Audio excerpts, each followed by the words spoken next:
This is Nike's most expensive indoor football boot, the Nike React Gato. And it has a unique feature that's never been put on a pair of football boots before. At $150, it is a hefty and unusual price tag for a pair of indoor football boots. It's mostly a knit upper construction with a synthetic solid heel cup in the back to provide a little bit of structure. And after wearing the Street Gato, the Lunar Gato 2, this was the third and final Nike specific indoor football boot on my list, and I finally wore them. I finally have this whole review ready to go, and don't worry, it's not going to be the last indoor boot review that I do. The unique feature in this boot is in the rubber outsole itself. It's these little tiny pods or pistons or whatever they're called that run through the boot and allow your foot to feel them and supposedly have a better touch on the ball. More specifically, those pods are called the Nike Touch 360 pods, and they go through the entire boot, and the object of them is to kind of, once they touch the ball, they kind of move a little bit, and the piston is what they call the top of it on the inside of the boot, comes up a little bit and allows you to feel exactly where you're touching the ball, depending on which one of these little pods or pistons, or they kind of go back and forth calling them that, so I'm gonna stick with pods. But whenever one of those pods touches the ball, you're supposed to be able to feel exactly where the point of contact is. The idea from this tech came from a bunch of Nike designers who were down in South America watching kids play street soccer, and they were kind of impressed by the way they could, control and manipulate the ball with the bottom of their feet, and they're all barefoot, and that's why they developed this Nike Touch 360 pod technology. And I don't know if they executed it well, but this is the result that we have. The rubber outsole was nothing special. I felt it was just another normal rubber outsole. The back end of it does have this tech called Nike React, and I don't know if it was Nike React foam or Nike React cushioning. It's one of the two. And essentially it's the stuff they were using on their running shoes back in 2020. That's when this boot first launched. And I just don't know anything about Nike running shoes, so I have no clue if it's used today. I don't wear Nike running shoes. I haven't in like the last 10 years, but that's the foam they went with. Other than that, I don't really think it was anything special. As for the Touch 360 pods, I didn't really get a chance to experience them. There's a lot of other issues on this boot that I really just couldn't, one, get my foot to stay in place, and two, get the connection of it. And I'll get in detail with that on the rest of the video, and you'll kind of understand where I'm coming from. The knit upper on this boot, according to Nike, is some sort of TPU knit upper, and they designed it so it has all these tiny individual sections. And what these sections are supposed to do is, instead of reinforcing certain areas of a boot where the ball and the boot just kind of makes a lot of contact and has a lot of wear, the entire boot is kind of more structurally sound. Being that indoor boots wear really quickly, especially on concrete if you play a lot of street ball or pickup there, I think this wasn't a bad idea. Now, the upper did stretch to the width of my foot, and I do like that. Having wide feet, it's always difficult having boots that just stretch right away and having to break them in. So I did appreciate that about this upper. Touch on the ball was also decent with this Flyknit TPU upper. And I usually prefer kind of that Flyknit knit upper, especially where my laces are. Whenever I wear a pair of indoor boots, I just feel like I get a better connection, and that's exactly what I got with these. However, on feet, these boots still feel extremely weird. The comfort on this boot overall, I would have to say, is just garbage. The upper is nice and comfortable and provides a good touch, but the inside of the boot is just a complete mess, and where all the issues really lie. And like I said, this boot has those touch pods, but I never really felt like my foot was settled into the boot or comfortable or felt right, and I didn't get to really experience them. And another issue was the rubber outsole. It is not good for wide feet. I did say the upper stretches well, and it does, but a lot of the pain came lower in my foot from the rubber outsole, and that is not a lot of fun. It's very uncomfortable having all that pain back there, and just the comfort is not great on these. For $150, you'd expect their boots to really be good, and it's just not. As for the sizing and overall fit of the React Gato, I felt this is where a lot of other issues came out. And typically I wear a 9 US in Nike, and in any model I'm getting, that's my go-to size usually. And I went with a 9 with these. And there's at least a half a size to a full size up in the toe. I hate playing with boots that are even half a size too big, so that was a little bit frustrating.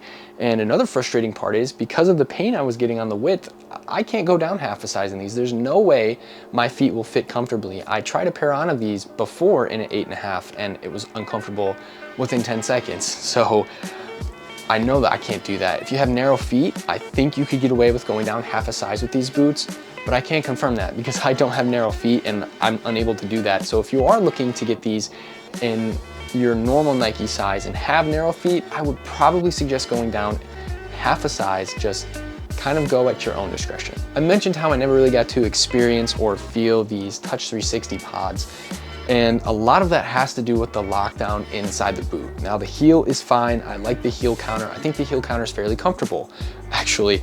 And I'm not slipping out of the boot here. I'm not sliding around, no issues there. It's all in the forefoot or in the midfoot of this boot and the toe box. It is a nightmare. I don't feel like my feet sit in there properly. I feel like if this is my foot, my heel is locked in, and then my toes and the rest of my foot kind of just moves around in the front and it doesn't feel locked down. I don't know if it's just because there's a lot of volume up top, or if it's because there's actual width at the end of the toe box, but not at the beginning where I get all this pain. It's really hard for me to say. I've never had this kind of weird feeling before when putting on a pair of boots, but there's just absolutely no lockdown whatsoever. I don't know if adding a few more eyelets down low, and if they had like a longer lacing system maybe, I just don't know, because I can't experience that properly, but something is wrong there. And it's very, very hard to want to use a pair of boots when you feel uncomfortable, and it almost feels like my front feet are almost floating in the boot a little bit. The insole, I think, has something to do with that as well. I'm not saying that it's a trash insole in terms of comfort, but for the lockdown, it just feels like your feet move around all over it. I think a lot of it has to do with this TPU upper as well, just not having a lot of lockdown on it. You could probably get away without having the laces in. They'd be really loose, but just something's not right about these boots. And maybe if I was able to go down half a size or a full size, that would fix a lot of the issue. But I can't. Unfortunately, I'm physically not able to do that without a lot of pain. So lockdown on a boot is really huge, especially when it's in an indoor boot. You're moving on a court. If you play futsal, you understand how fast futsal is and how quickly you need to be able to make decisions and cuts and turns. And I don't think that's doable in a boot like this for somebody like me who has wide feet, and I can't get the correct sizing down. Now, maybe you have narrow feet, like I said earlier, and they fit better. You might not have these issues at all, but for somebody like me, I have wide feet. I don't like how this feels, and I think it's a very, very poor performance. Durability is something that this boot did okay on in my experience. Now, I don't see any of these edges or sides of the boot really having any sorts of peeling or damage, so I think the TPU knit upper held up well there. I did have a friend about a year ago who had a pair of these in the gray and purple colorway, and the toe just peeled away within the first 30 minutes. And the problem with that is you pay $150 for a pair of boots that are gonna do that immediately is kind of ridiculous in my opinion. And it's a problem we're having with Nike and Adidas, and Puma's guilty of it too, where just any of their indoor boots, their outdoor boots, their turf boots, they just rip really quick. And it's kind of disgusting, it's kind of annoying. And I really wouldn't recommend a boot like this for 150 bucks when you can buy something like the Street Gato for 80. Some of the limited edition stuff's 100, and then the Lunar Gato is like 100 to 120. I would choose those two over these, but the Street Gato especially. And I didn't mention this earlier, I forgot, sorry. The pods actually extend a bit more out of the rubber outsole, and the issue is they wear down super quick if you wear them on concrete, like I did. I wore them on concrete, I wore them on turf, and I wore them on court. And they were almost flush within the first, I only wore these 6 to 8 hours, so and 2 of those hours were on concrete. They're almost already flush, and how are you supposed to get to experience these when the whole point is being able to feel the ball if it's flush immediately? I get that rubber wears down on tough surfaces, but kind of seems like a design flaw. So overall, I don't like this boot. If you couldn't tell already, I've kind of been ranting about it a little bit, but I gave it a 6.1 out of 10 overall. I like the idea of the technology. I wish I could experience it. I'm sure a lot of you out there who have narrow feet will get to experience it and have a better time wearing these than I did. And I hope you do, because I don't ever want somebody to have a bad time wearing a pair of football boots if they want to purchase them, but I'm recommending you not to purchase these. It does have a nice knit upper. It is comfortable-ish with the upper and has a good touch, but like I said, wide feet, the sizing, the durability, the lockdown, $150 is a scam for this boot in my opinion. And again, I would not recommend go with the Street Gato, go with the Lunar Gato.